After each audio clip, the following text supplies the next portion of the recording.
So ప్రస్తుతం మనతో కల్కి లైన్ ప్రొడ్యూసర్ రమేష్ గారు అయితే మనతో ఉన్నారు అండ్ ఈ బుజ్జి గురించి అండ్ ఆ సినిమా గురించి చాలా విశేషాలు ఆయన మాటల్లోనే విందాం. Hi sir. హాయ్.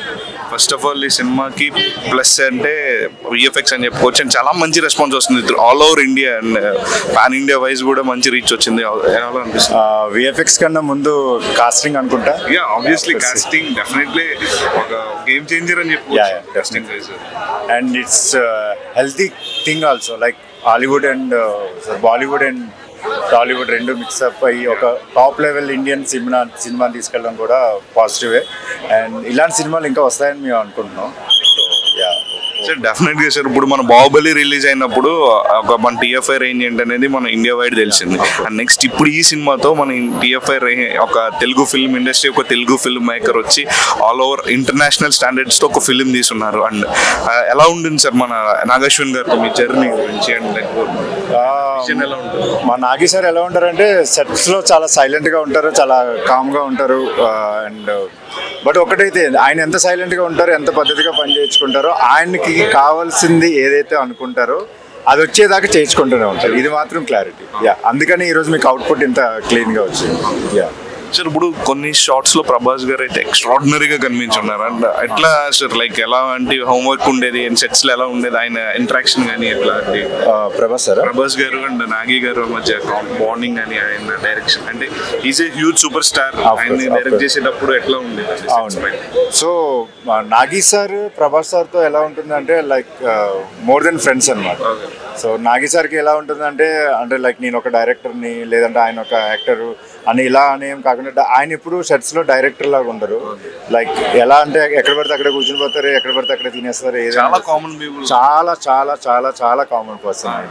సో ఆయన అంటే ఇది నేను ఇలా ఈ లెవెల్లో మెయింటైన్ చేయాలి అంటే నేను డైరెక్టర్ని నాకు ఇక్కడ చేరేయండి లేదంటే అదేంటి అదే ఏం ఉండదు. చాలా సింపుల్ పర్సన్.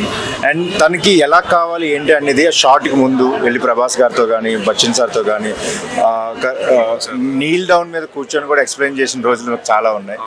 కింద కూర్చొని వాళ్ళ చైర్స్లో కూర్చున్న సిచ్యువేషన్ ఎక్స్ప్లెయిన్ చేసిన రోజులు కూడా ఉన్నాయి. ఆయనకు ఒకటే ఉంటుంది అనమాట, నేను ఎలా కూర్చున్నాను ఏం చేస్తున్నాను ఎలా చెప్తున్నాను అనేది కాదు, నేను అనుకున్నది వాళ్ళకి అర్థమవుతున్నట్టు చెప్తున్నానా లేదా, నాకు కావాల్సింది వస్తుందా లేదా. సో నాగి గారు చాలా సింపుల్ పర్సన్ బట్ అంతే టైట్గా ఉంటారు ఆయనకు కావాల్సింది వచ్చేదాకా. సార్ పర్టికులర్గా ఈ బుజ్జి అనేది అంటే జనరల్లీ ఎవరైనా మనం విఎఫ్ఎక్స్ షాట్లు వాడుకోవచ్చు లేకపోతే ఒక సెట్లా చేయొచ్చు. బట్ ఇంత నెసెసరీ చేసి ఉన్నారు అండ్ ఒక ఆల్మోస్ట్ ఒక 2 టాప్ మోస్ట్ కంపెనీస్తో కొలాబరేట్ అయ్యి ఒక పర్టికులర్ డిజైన్ నాకు కావాలని చేయించుకున్నారు. అంటే రీజన్ ఏంటి సార్? అడిగారు మీరు ఎప్పుడన్నా? ఇది డిజైన్ వచ్చేసి ప్రాపర్గా డైరెక్టర్ గారిదేనండి. ఆయన మైండ్ నుంచి వచ్చిన డిజైన్. ఈ డిజైన్ని డెవలప్ చేసింది నితిన్ జిహానీ అని ఒక ప్రొడక్షన్ డిజైనర్. మీరు ఇప్పటి వరకు విఎఫ్ఎక్స్ అవ్వచ్చు లేదంటే సెట్స్ ఎక్స్టెన్షన్స్ అవ్వచ్చు, సెట్స్ కావచ్చు, గ్యాడ్జెట్స్ కావచ్చు, వెపన్స్ కావచ్చు, ఏవైతే ఉన్నాయో అవన్నీ డిజైన్ చేసింది నితిన్ జిహానీ అని ఒక ప్రొడక్షన్ డిజైన్ ఉన్నారు. And producers some other engineering team అంటే మహేంద్ర అండ్ వాళ్ళే కాకుండా సమ్ అదర్ ఇంజనీరింగ్ టీమ్ కూడా ఒక 4 members ఉన్నారు మాకు. సో వాళ్ళు కూడా అందరూ ఒక బెంచ్ మార్క్లో కూర్చొని బెంచ్ సెటప్ చేసుకొని సో వాళ్ళందరూ ఫైనల్గా డిజైన్ చేసిన డిజైన్ ఇది. సో ఈ డిజైన్ని ఇదే డిజైన్లో నాకు మూవబుల్ వెహికల్ కావాలని మహేంద్ర గారిని అడగడం జరిగింది. ఆయన చేయడానికి ఒప్పుకున్నారు. అండ్ ఫైనల్గా మీకు మూవీలో ఎలా ఉంటుందో బయట మూవబుల్ వెహికల్ కూడా సేమ్ అదే ప్యాటర్న్లో మీకు కనబడుతుంది. దాదాపు ఎన్ని డేస్ చేస్తున్నారు సార్ ఈ వెహికల్ చేయడానికి? అయితే 1.5 year పట్టింది. 1.5 year పట్టింది.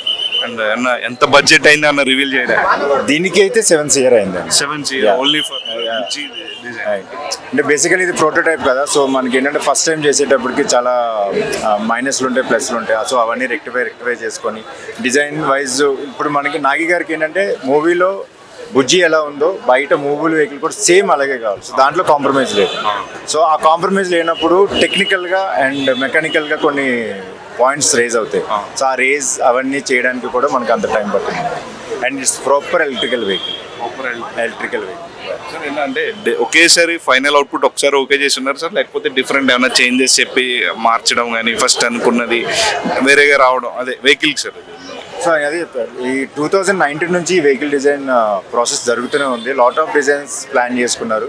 సో ఫైనల్గా 2021లో డిజైన్ లాక్ అవ్వడం జరిగింది. సో బిల్ స్టార్ట్ చేసిన చిన్న మైనర్ చేంజెస్ అవుతాయి. ఇంటీరియర్ అవ్వచ్చు, అంటే ఈ ఇంటీరియర్ కాదు, మూవీలో చూస్తే మీకు అర్థమవుతుంది. ఇంటీరియర్ డిజైన్ వర్క్ అవ్వచ్చు కానీ, లేదంటే ఆర్మ్ సపరేషన్స్లో కానీ, ఇదేనే కాదు మనకి ఏ మూవీలోకి వెళ్ళినా కూడా ఒకసారి బిల్ స్టార్ట్ అయిన తర్వాత చిన్న చిన్న మైనర్ చేంజెస్ వస్తూనే ఉంటాయి. ఓకే సార్, పార్ట్ 1 ఇంత పెద్ద హిట్ అయింది అండ్ పార్ట్ 2 ఆల్రెడీ షూట్ చేసి ఉన్నారా, లేకపోతే ఎప్పుడు స్టార్ట్ చేస్తున్నారు?